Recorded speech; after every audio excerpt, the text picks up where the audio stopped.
네, 안녕하세요. 방정입니다. 오늘은 8월 5일 월요일. 그죠. 더위만큼 화끈합니다. 그죠. 지난 어떤 금요일 어떤 폭락을 한번 겪고, 100포인트. 그죠. 한 4년 2개월, 얼마만이지? 이 정도 빠진 건 여러 가지 막 계산을 했죠. 그런데 오늘, 그죠.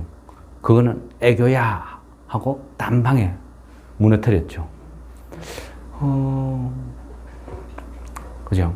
이 수치가 무슨 의미가 있나? 지금 딱 그런 시기인데, 어쨌거나, 코스피 오늘 마이너스 234, 프로테이저로 따지면 마이너스 한 8.7%. 그죠? 코스닥은 마이너스 88, 그러니까 더 심하죠. 그러니까 한 11.30% 정도 빠졌어요. 왜 심했느냐? 그죠? 결국은 그 2차 전지, 그동안 항상 내관이라 그랬죠. 내관. 왜? 신용이 몰려 있으니까. 이 신용은 그만큼 무서워요. 앞뒤, 서두, 다 정리하고요. 막 듣기 싫어. 딱, 이러신 분들 위해서 딱 요쯤 정리만 하면요. 항상 과거와 지금 현재는 좀 비슷해요. 짱이 이러니까, 그죠. 그렇게, 좀, 재미는 없죠. 재미는 없는데, 저는 개인적으로 그래 생각해요. 항상, 그죠. 어떤 현상이, 폭락, 이런 게 일어나면 기록을 해둬요.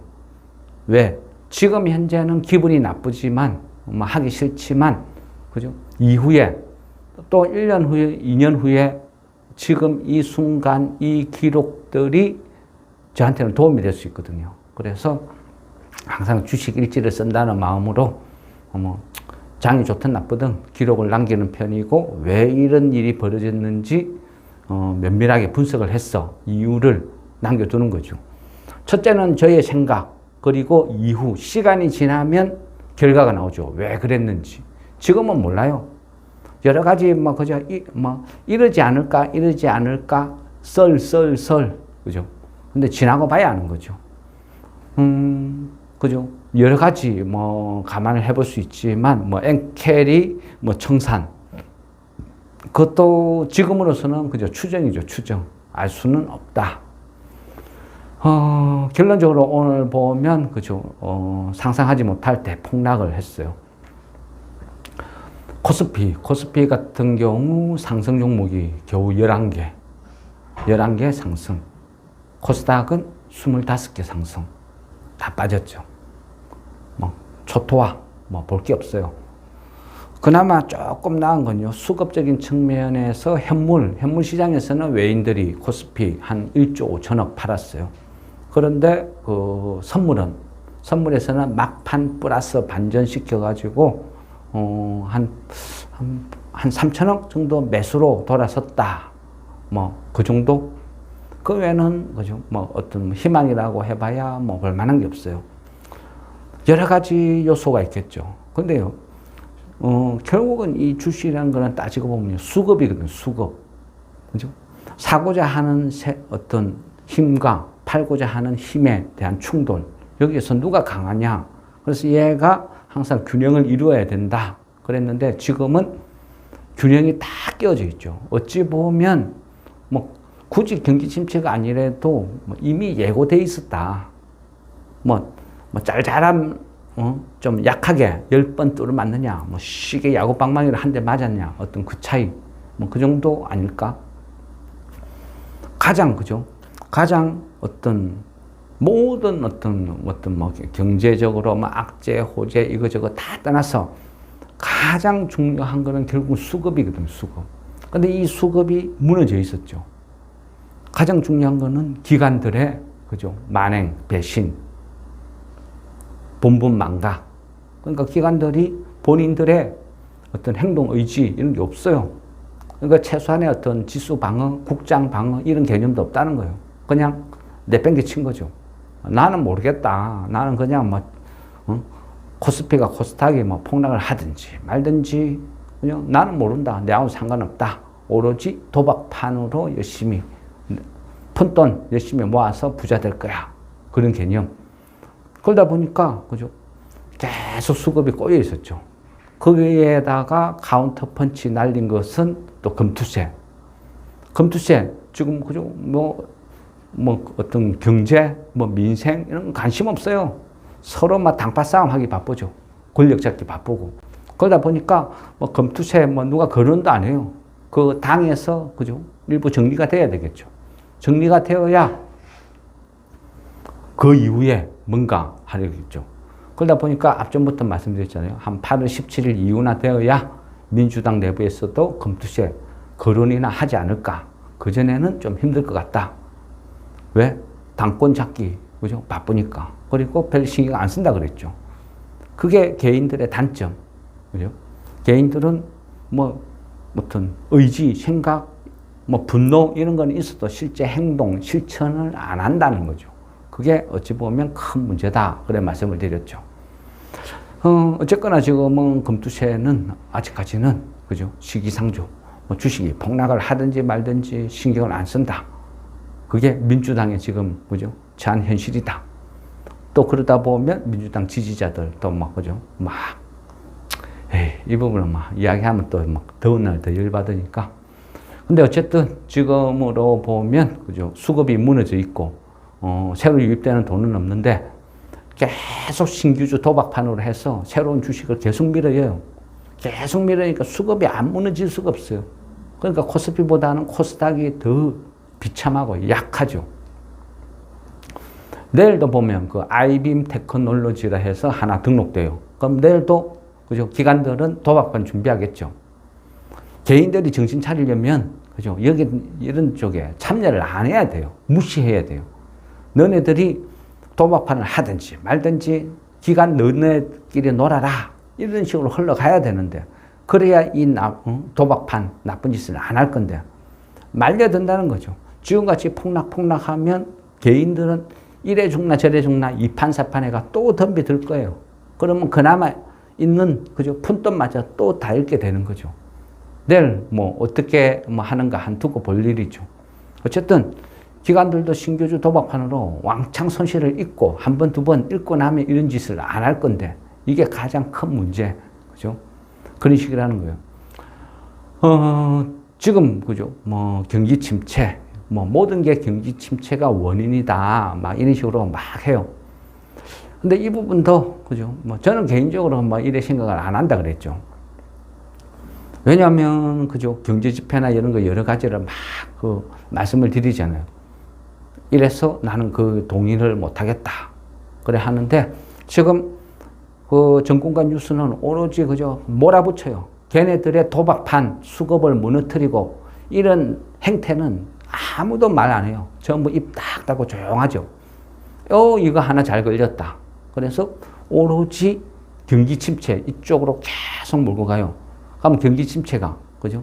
어느 날 갑자기 첫사랑 찾아오듯이 툭 찾아오나요? 그럼 그동안은 왜 아무도 말 안 했어요? 그죠? 처음 골디락스니 하반기에 3,000포인트 가네 어쩌네 저쩌네 하다가 이제 그죠? 이제 와서 갑자기 경기 침체 온다고 지표 한두 개 갖고 그게 그죠? 어찌 보면 또 놀아난다 이래 볼 수도 있는 거예요. 한편으로는요, 음모론 비슷한 거 이런 거 이야기하면요, 결국 뭐죠? 금리 인하가 미국에서 금리 인하를 한다는 것은 달러가 고점 찍고 이제는 하락한다는 뜻이고, 달러가 하락한다는 것은 그죠? 다우 나스닥의 고점 이제는 빠질 일밖에 없다. 그렇다면 미국 주식을 많이 갖고 있는 사람들 입장에서는 그죠? 떨어져서 손해, 또 한차 손이 발생, 이중고를 겪는 거죠. 그래서 메이저들은 그죠? 헤지 펀드들은 다 빠져나가고 있었다. 가끔씩 말씀드렸죠. 그 이동이 생각보다 좀 심하다.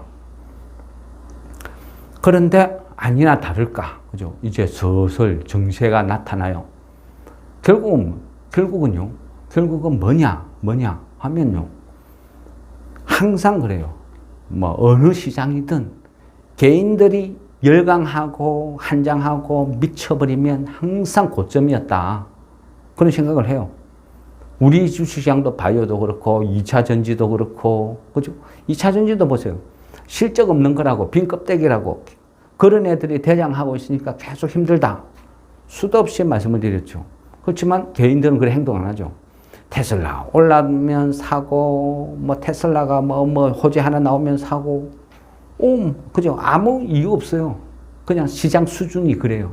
그러다 보니까 계속 몰리고 실적 없는 곳에 몰린 게 한 번에 뻥 터지고 오늘 터지니까 에코프로 시리즈 뭐 전부 10몇 프로씩 다 떨어지니까 거기에서 이제 반대 매매가 쏟아져 나오기 시작하는 거예요. 그러다 보니까 결국 2차 전지가 서서히 무너져야 되는데 오늘 급락을 하니까 투매가 투매를 불러내는 거예요. 그러다 보니까 엄청난 하락을 보인 이유 단지요. 미국 경기 침체 이거 하나가 전부다 이래 볼 수는 없어요. 결국은요. 이 잘못된 수급, 잘못된 매매 행태가 지금 그 후유증이 실제 경기 침체에 대한 데미지가 1이라면 이 잘못된 이 도박판 이 성격 때문에 얘가 5배, 6배, 10배 데미지가 지금 나타난다. 이래 봐야 되는 거죠. 요즘은 특히 그죠. 그 ETF 같은 게 굉장히 규모가 너무 커졌어요. ETF가. 그러다 보니까 한번 무너지면요. 급속도로 무너져요. 미국장도 그렇죠. 뭐 곱하기 뭐 3배 추종 뭐 이런 것들 우리나라 개인들은 엄청 사놨죠. 좋아하죠. 그러니까 나스닥이 한번 무너지면 거기 곱하기 3배로 데미지가 가해지니까 또 무너지는 거예요. 오늘 그죠. 뭐 미국 경기 침체다 뭐다 뭐 이런 것도 뭐 여러 가지 이유가 있겠지만 제가 봤을 때는 가장 큰 악재는 그죠. 애플 금요일에 그죠. 그 서학개미들 입장에서는 완전히 날벼락이 떨어졌죠. 왜? 버핏이 다 팔았다. 버핏이 애플 왕창 팔았다. 그런 기사가 나왔어요. 그러다 보니까 서학개미들 입장에서는 이게 뭔 소리야? 완전 공포죠, 공포. 버핏이 운영하는 그죠. 그 버크셔 해스웨이 여기에서 그동안 주식을 조금 꾸준히 팔고 있다. 뭐 이런 이야기는 나왔어요. 계속 나왔는데 실질적으로 그죠. 서학개미들이 좋아하는 이런 주식들에 대해서는 그래 말이 없었고 1분기 때 그때 애플 보유 지분이 한 13% 정도 줄어들었다. 그런 건 있었죠. 근데 그때는 뭘 했어요? 버크셔 해스웨이 여기에서 발표를 할 때 세금 문제다. 세금 절세를 하기 위해서 일부 팔았다. 그래서 규모를 줄였다. 그런 식으로 이야기했어요. 그러다 보니까 어느 정도 그냥 시장에서 수긍을 하는 편이었고 또 잘 아시다시피 그죠?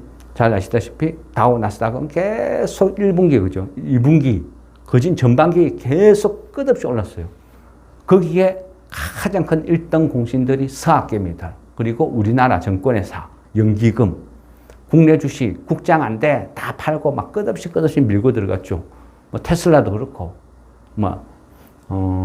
그다음에 애플 결국은 다 밀고 들어갔어요. 밀고 들어가니까 엔비디아도 물론 똑같죠. 밀고 들어가서 엄청나게 보유를 하고 사상 최고의 어떤 매수를 단행을 한 셈이죠. 그런데 1분기에 줄어들고 근데 2분기 그죠? 금요일 날 이야기했죠. 2분기에도 버핏이 애플을 팔았다. 그런데 49.5%를 팔았다. 엄청난 거죠. 보유 주식 그전에 그죠? 그 애플 보유 주식 5% 들고 있다. 계속 그런 식으로 이야기했었죠. 그러니까 버핏이 장투하는 종목인데 뭐가 걱정이야? 애플 고점 논란이 생기면 너가 워런 버핏보다 똑똑해. 그게 항상 처방전이었죠. 그래서 계속 밀어붙이는 어떤 그런 부분이 있었는데 항상 그죠. 어떤 주식이든지 비싸면 많이 오르면 악재예요. 근데 우리나라 그죠? 무지한 서학개미들은 미국장 주식 사면 무조건 오른다. 무조건 먹는다. 조금 빠지는 거 그 일시적인 조정이다. 끝없이 밀고 들어갔어요. 근데 지금 그 데미지가 퍽 하다 이번에 거짓 초토화시키는 분위기죠. 왜? 그전에는, 그죠? 버핏이 애플 5% 보유했다. 한 7억 8,900만 주. 숫자가 너무 크니까, 그죠? 잘 가늠도 안 되죠. 버크셔 해서웨이가 애플 7억 8,900만 주를 보유하고 있었는데 3억 8,900만 주를 2분기에 팔아치웠다. 그래서 지금 한 4만 주 남아있다. 그런데 이 4만 주도 있는지 없는지 모르죠. 왜? 2분기까지 판 게 그 정도다. 그러니까 또 3분기, 지금 7월 달이 지났죠. 이미 8월 달 접어들었죠. 그럼 7월 달 동안에 갖고 있는지 팔았는지 아주 말 안 하니까 몰라요. 나중에 돼봐야 알겠죠. 그러니까 이 부분이 이제 공포로 작용하기 시작한 거예요. 와, 사람들이 공포를 느끼기 시작했다. 왜? 버핏이 팔아 제꼈으니까. 그리고 지금 남아 있는 어떤 수량도 있는지 없는지 모르겠다. 혹시나 나중에 나는 다 팔고 없다 하면, 그죠? 또 이 또한 데미지가 엄청나겠죠. 결국은 뭐냐? 그죠? 애플을 낳고 봤을 때 버핏이 사상 최고가에 다 팔아치우고 서학개미들이 사상 최고가에 다 받아줬다. 이렇게 해석할 수도 있는 거예요. 버핏이 보면 그동안, 그죠? 한 18개월 요 정도로 계속 비중을 줄여온 거는 맞거든요. 그럴 때 줄여올 때도 항상 비싸다. 너무 올랐다. 뭐 그런 논리였어요. 많이 올랐으니까 파는 거지. 그런 개념? 그러니까 1분기만 해도, 그죠? 그 버크셔 해서웨이가 보유하고 있는 그 현금이 한 1,890억 달러. 그러니까 우리 돈으로 한 240조가 넘는 돈을 보유하고 있었어요. 근데 이번에 6월달, 그러니까 반기 기준으로 이 나온 수치를 보면, 2,769억 달러, 2,769억 달러를 보유하고 있다. 그럼 1분기에 한 우리 돈으로 한 245조를 들고 있었는데 지금은 377조까지 늘어났다는 거죠. 늘어난 그 부분은 대부분이 애플을 팔았다는 거예요. 그리고 또 보면 이제 BOA, 그죠? 뱅크 오브 아메리카. 얘도 한 5조 정도 팔았더라고요. 그러니까 은행주. 근데 어쨌거나, 우리나라 서학개미들이 봤을 때 데미지를 엄청나게 입은 것은 애플을 최소 50% 이상 팔아치웠다. 이 부분이 심각한 데미지를 주는 거예요. 그러다 보니까 공포를 유발하고 다우보다는 나스닥이 더 세게 빠지기 시작하죠. 그분이 또 국내 증시에 그대로 영향을 미치고 악순환이 악순환을 부르는 거예요. 지금 그것이 지금 우리가 투매 그 장세가 지금 이어지고 있다. 이런 부분이죠.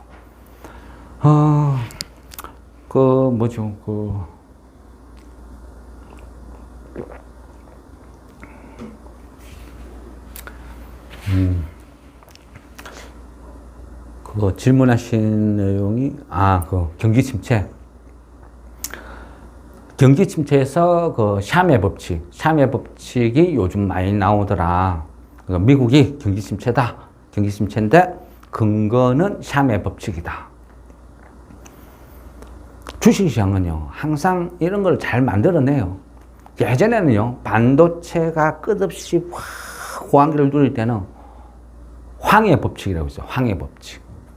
물론 그 삼성전자 반도체 신화를 만들었던 그 황창규, 그분을 빗대 가지고 황해 법칙이라는 말을 만들어내고 끝없이 반도체는 성장할 수밖에 없다. 이런 시절도 있었어요. 샤메 법칙이라는 거는, 그죠? 어찌 보면 글쎄요. 제가 봤을 때는 그냥 큰 의미, 그냥 어거지다, 끼야 맞추기다, 약간 그런 느낌이거든요. 그 클라우디아 샴이라는 이 사람이 경기 침체 지표에 대해서 설명한 거예요. 과거의 흐름을 이래 보니까 이렇더라. 그러니까 어찌 보면요, 뭐라고 해야 되죠? 어떤 경제 법칙이 아니고 그냥 과거에 일어났던 현상을 끼야 맞추는 거다. 저는 그렇게 보이더라고요. 미국의 어떤 그 과거 지표 있죠. 과거 쭉 경기 지표를 보니까, 그러니까 실업률만 낳고 봤을 때 3개월 평균이 최근 12개월 최저점보다 0.5 이상 높으면 경기 침체가 온다. 뭐 이런 말. 그죠? 뭐 약간 어렵나요? 그러면 우리가 그 학교에서 시험을 치는데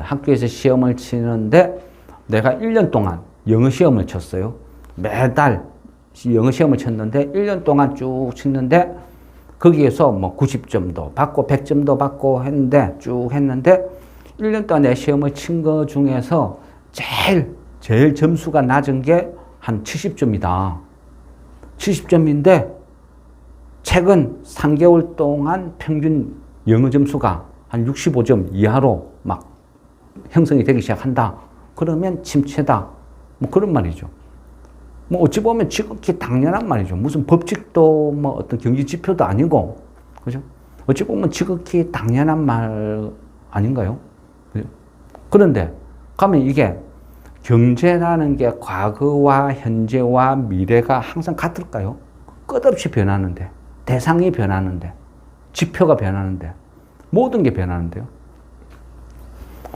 제가 우리 것만 생각해도 예전에 과거를 쭉 생각하면 뭐 쉽게 얘기하면 뭐 통신만 해도 예전에는 그죠. 동전 넣고 공중전화를 걸다가 공중전화 카드를 쓰다가 거기다가 뭐 011, 뭐 019, 뭐 PCS라는 통신이 생기고 이동통신이 생기고 그 중간에 또 뭐 어떤 삐삐라는 것도 있었고 또 거기에서 가다 보면 그죠. 중간중간에 뭐 MP3라는 것도 있었고 디지털 카메라라는 것도 있었고 그런 것들이 지금 존재하나요? 다 사라졌죠.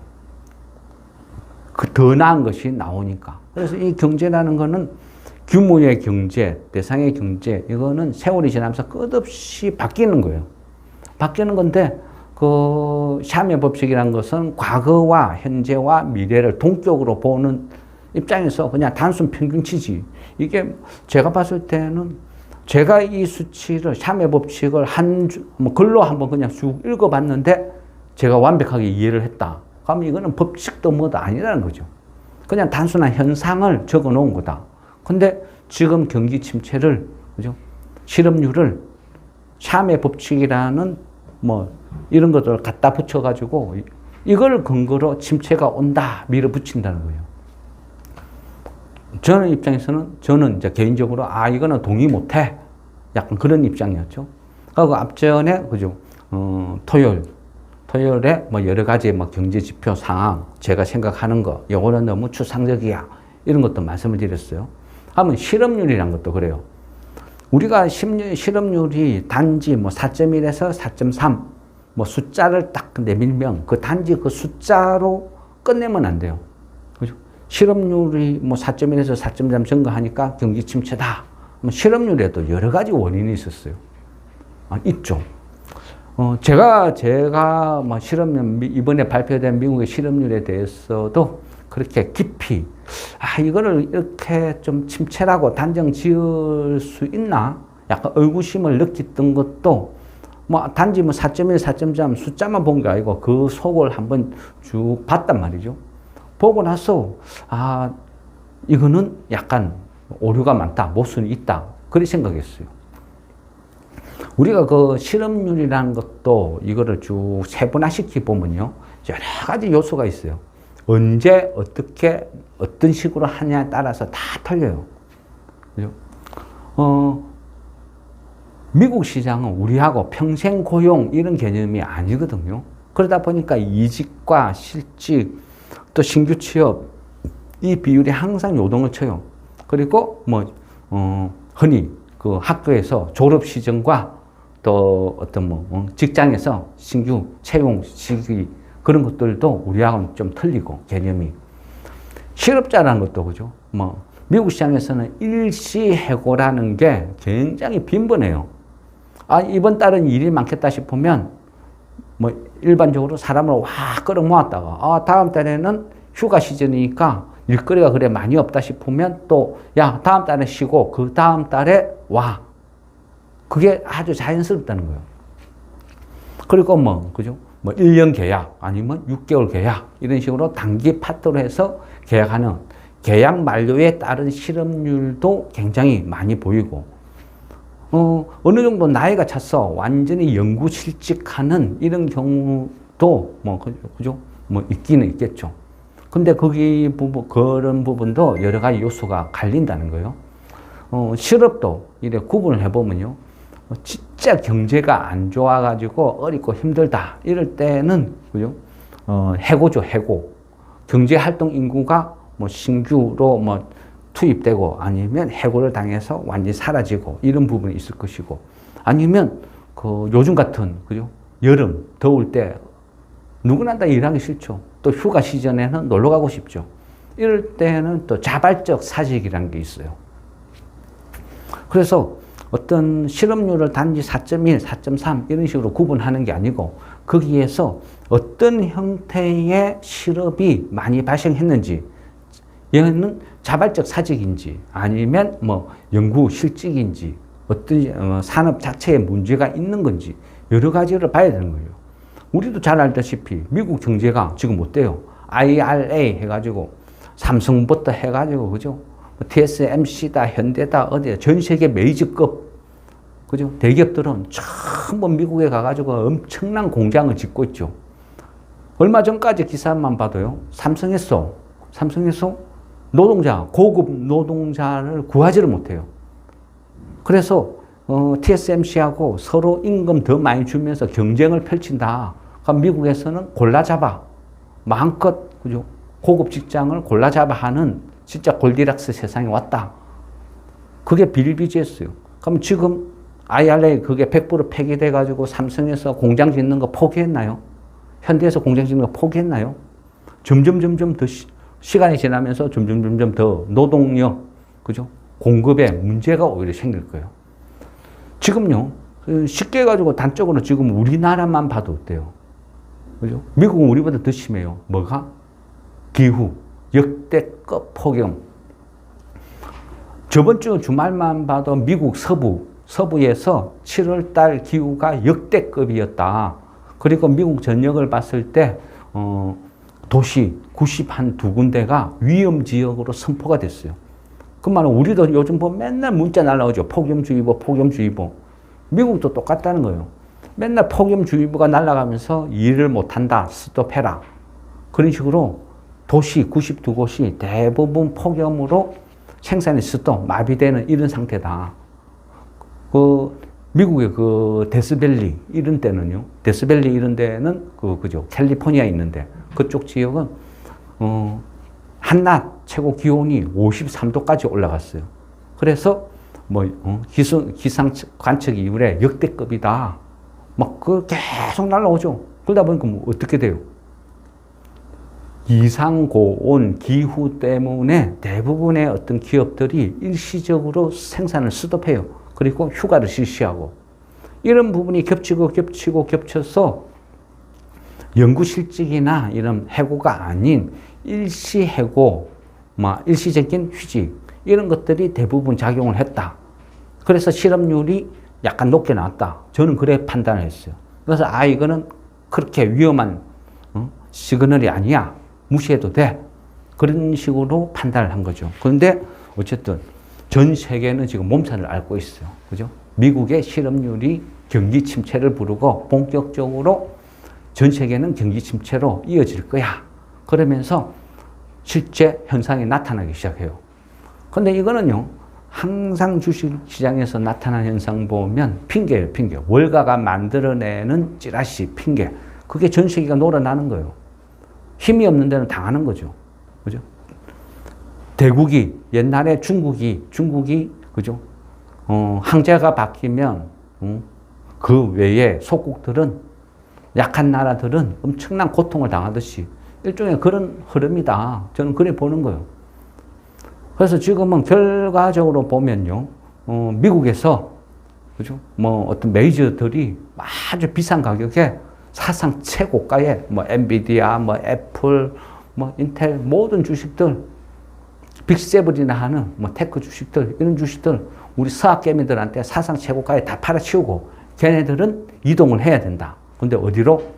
금리 인하는 9월 달부터 할 것 같다. 그러면 달러 같이 하라. 미국 주식 하라.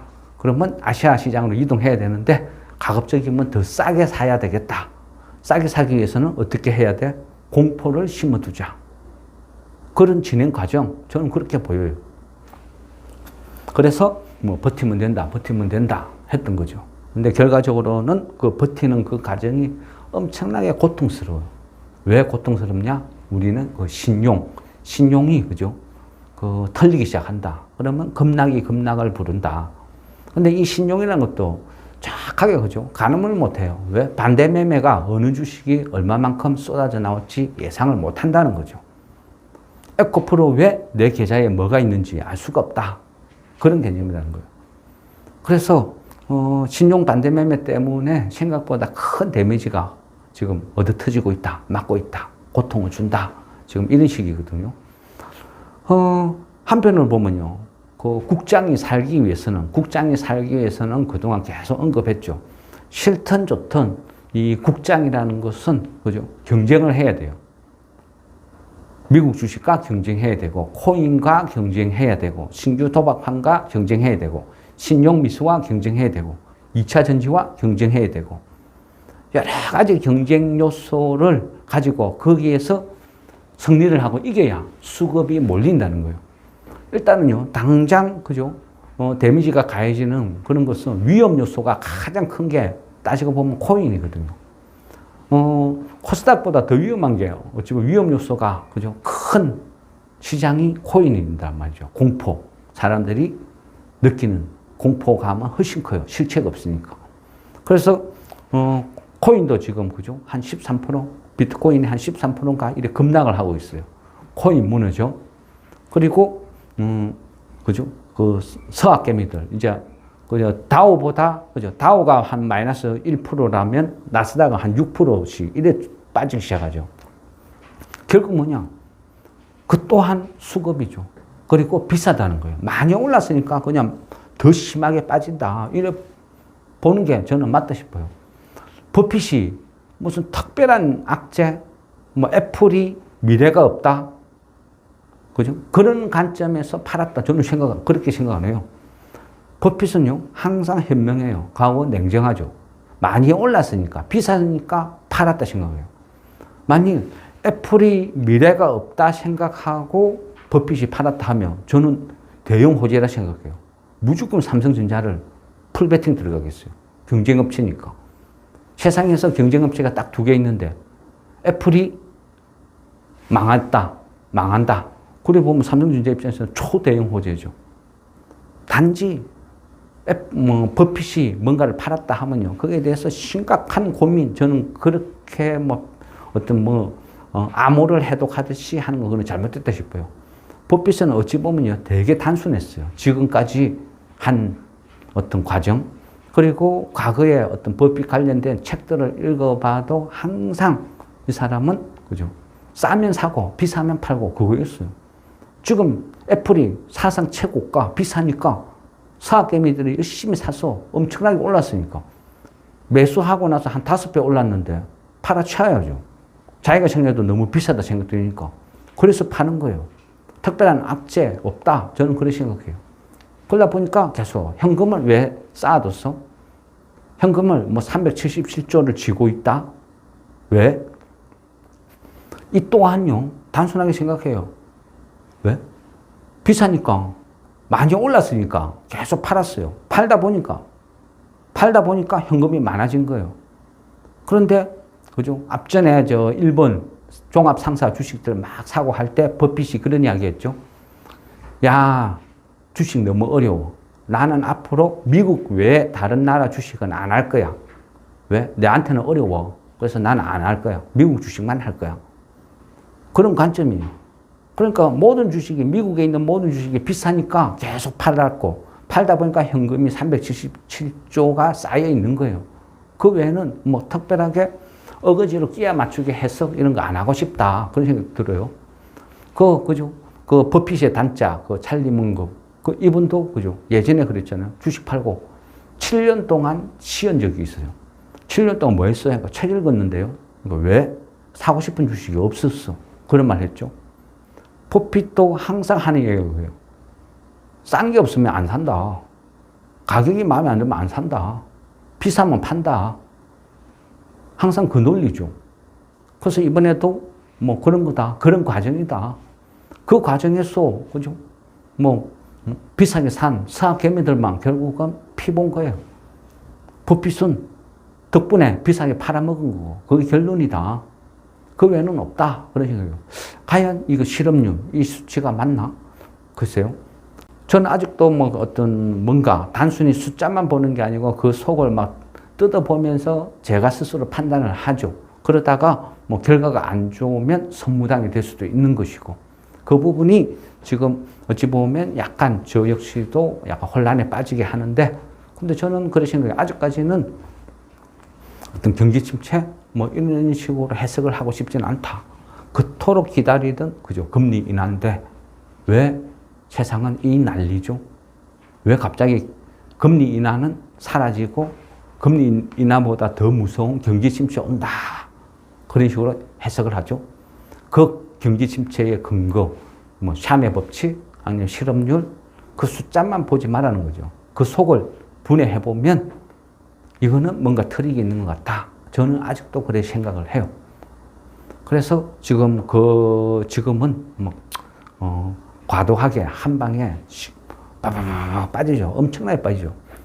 이 빠지는 거는 결국은요, 세상이 바뀌니까, 시장이 바뀌니까, 그죠? ETF라는 이런 뭐 어떤 그 효과, 그런 증폭되는 효과도 있고, 그 외에 가장 무서운 거는 신용 반대매매. 외인 입장에서요. 외인 입장에서 돈 벌기 제일 쉬운 게 개인들의 신용 털어먹는 거. 털어먹기 제일 좋은 방법은 뭐죠? 신용 반대매매 쏟아지게 만들어내면 돼요. 그러면 알아서 자멸하니까 가만히 보고 있으면 급락을 불러요. 그러면 외인들 입장에서는 싼 가격에 왕창 살 수 있는데, 그죠? 선물만 이용하면 돼요. 외인들 입장에서는. 선물 이용해서 프로그램 매도 나오게 막 계속 흔들어 제끼는 거예요. 그러면 프로그램 매도가 가세하면서 계속 주저앉히는 거죠. 그러면 작은 돈으로 큰 효과를 노릴 수 있는 거예요. 대한민국 시장은 기간이 없으니까 더 쉽죠. 뭐 개인들이야 갖고 노는 거는 장난이고. 그러니까 원하는 방향으로 계속 끌고 간다. 어거지로 이래 맞춰보고, 그죠? 이 저점이란 거를 찾으려고 막 계산을 하다 보니까 이번 일요일이 아니고 그 목요일 미니 옵션 또 있죠. 저번 주 금요일 한 100포인트, 오늘 한 200 넘게 빠졌죠. 이런 식으로 하다 보니까요. 그 풋옵션에서 거진 웬만한 게 풋옵션이 수익이 지금 100배 이상 나고 있어요. 개인들은 잘 몰라요. 뭐 다 빠지니까 뭐 지수 빠지고 폭락하면 외인들도 힘든 거 아니야? 외인도 돈 건 거 아니야? 전혀 안 그래요. 외인들은요, 선물 옵션에서 얼마든지 폭락시켜서 이익을 극대화할 수 있는 방법이 넘쳐나요. 개인들만 그런 거 못하는 거죠. 지금 풋에서 이틀 동안 100배 이상 수익 나는 것들이 속출하고 있는데요. 거기서 수익 다 확보하고 다시 끌어올리면 되는 거죠. 우리는 지수가 상승할 때까지 기다려야 되는 것이고. 여러 가지, 그죠? 뭐, 이렇게 해석은 해볼 수는 있지만, 지금 코스피 200 기준으로 이렇게 계산해보면, 뭐, 단순하게 뭐, PBR, 뭐, 한 요 정도로 해서 역대, 뭐, 저점, 뭐, 이런 식으로 계산을 해보면, 코스피 한 2,405, 한 요 정도에서, 그죠? 약간 좀 반등, 이런 거 안 나오겠나? 이런 생각. 그래 봐야 2,405 해봐야 지금 눈앞이죠. 다 왔죠. 내일만 빠지면 2,405 하이 할 거예요. 2,400 무너졌다 소리 나오겠죠. 근데 어쨌든 한 이 정도가 저점 아닐까? 뭐 여기에서 뭐 반등 나오지 않을까? 근데 문제는 코스닥이죠. 나스닥이고. 나스닥 빠지고, 그죠? 하면 기술주 빠지면 또 코스닥은 정신없이 뚫어말 거예요. 외인들이야 코스피 200에서 또, 그죠? 선물에서 또 계속 배팅 치고 지수 끌어올리면 또 여기에서 또 수익 나는 거고. 여러 가지, 뭐, 외인들 입장에서는 뭐 갖고 놀기 딱 좋은 장. 우리는 지지지 끌려가는 것이고. 어쨌든 지금 흐름은 그래 보여요. 그러면 뭐 경제다, 뭐 침체다, 뭐다, 이거저거 다 떠나서, 이래 보면요. 국내 시장이 살아날 수 있는 일단은 단기적인 가장 큰 신호는 신용이 더 털려야 된다. 금요일 같은 날에도, 그죠? 한 100포인트 빠졌을 때 신용은 오히려 늘었어요. 금요일. 폭락하니까, 와, 찬스다. 신용 써가지고 왕창 사러 들어간 거예요. 금요일 날 한 100포인트, 101포인트 빠졌을 때 신용은 873억 증가했어요. 그래서 지금 신용이 19조 5천억. 오늘은 엄청 털렸겠죠. 이게 한 몇 번 얻어 터지면서 털려 나가야 돼요. 결국 신용이. 악성 매물이거든요. 이게 털려야, 신용이 정리가 돼야 외인이든 기관이든 어디든 또 그거 와 싸다 하고 들어오지. 지금 위에 그죠? 신용이 딱 대기하고 있는데 그거를 목숨 걸고 받아주지 않는다는 거죠. 차라리 쭉 흔들어가서 떨어지게 만들어 버리는 게 훨씬 이득인데 뭐하러 그걸 받아주겠어요. 코로나 직전에도 그랬고 항상요. 장이 폭락할 때는 공통점이 딱 하나 있어요. 개인들의 신용이 과도하게 늘어나면 항상 폭락이 와요. 그리고 거짓말같이 그 신용이 가득했을 때는 온갖 악재가 다 동원되고 그게 어느 정도 털려나가면 그 악재는 순식간에 소멸되고 또 새로운 희망, 호재가 막 나오면서 또 끌어올리고 언제나 죽는 거는 신용이 죽지 뭐 주식이 죽지는 않는다는 거죠. 그 과정에서 신용도 아닌 정상적인 투자하는 사람도 고통이 수반이 되는 것이고 지금은요, 아무리 생각해도 제 개인적인 생각에는 뭐 샤메 법칙, 뭐 실업률, 경기 침체, 이거는 아닌 것 같아요. 단지, 그죠? 항상 이 경제라는 이 논리를 앞에 전면에 내세운 월가의 작품이다. 그렇게 보는 거죠. 9월달 되면, 그죠? 9월달 되면 또 금리 인하, 지금 0.5 또 거론되기 시작해요. 트럼프가 뭐라 했어요? 선거 끝날 때까지 절대 금리 손대지 마라. 건들지 마라. 경고를 했어요. 파월의 선택은 어떻게 할까요? 파월도 해리스냐 트럼프냐 줄을 서겠죠. 끝까지 안 하고 버틸 거냐. 아니면 해리스 편에 들어서 지금 전 세계 시장이 경기 침체로 주식이 폭락을 하고 어렵고 힘들고 이래서 금리 인하를 단행 안 할 수가 없다. 내가 얼마나 급했으면 휴가까지 그죠? 중단하고 쫓아와가지고 금리 인하를 거론하겠느냐. 이런 식으로 갈 수도 있는 거고. 글쎄요. 뭐, 어쨌거나 뭐 폭락을 한다는 것은 항상 고통을 수반하죠. 그죠? 또 현금을 쥐고 있어도 쉽게 또 어떤 매수 들어가는 것도 무섭고, 어느 타이밍에 들어가야 되느냐, 그 저점 잡아내는 것도 어렵고, 지금은 어쨌든 그런 시기인 것 같습니다. 근데 어쨌든 그 버핏이 애플을 팔았다는 것은 오늘 밤 나스닥에 큰 데미지를 미칠 것이고 그 나스닥이 어떻게 끝나냐에 따라서 내일 시장에 우리한테 또 영향을 미칠 것 같아요. 어쨌든 뭐 지금은 그런 시기. 맞으면은 다 맞았는데 여기에서 더 맞는다는 것은 그죠? 신용 반대매매 때문에 맞는데 이 신용 반대매매 때문에 얼마나 맞을지, 이 데미지가 어느 정도 될지, 그게 가늠이 안 돼요. 그래서 어렵고 힘든 거죠. 저 같으면 뭐 보통 이럴 때는 뭐 그냥 보유 주식은, 모르겠다. 배당받지. 하고 묻어놔 버려요. 그런데, 그죠. 저 때문에, 이 선무당이 사람 잡는다고 어떤 그런 부분이 또 마음을 무겁게 한다. 또 이런 부분은 있습니다. 진짜 경기 침체냐 아니냐 이것 또한 시간이 지나가 봐야 되겠죠. 그 이후에나 알 수 있을 것 같습니다. 일단 지켜보고 지금 분위기도 그렇고 하니까 그죠. 의미는 없는 것 같은데 과연 엔비디아나 이런 쪽이 앞으로 실적이 나쁘다, 빅테크가 나쁘다, 왜 인공지능의 미래가 불투명하다, 돈 먹는 하마다, 이 부분에 대해서는 다음에 시간 나면 한번 공부해 보도록 하겠습니다. 어렵고 힘든 장 수고했습니다. 그리고 요즘 병원 가도 그죠? 의사 보기가 힘들어요. 그러니까 각별히 건강 관리도 잘해야 되는데 이런 시기에는 너무 힘들어 하면 주식을 안 모으고 좀 시간을 보내는 것도 방법 같습니다. 건강이 제일 우선이니까. 그렇습니다.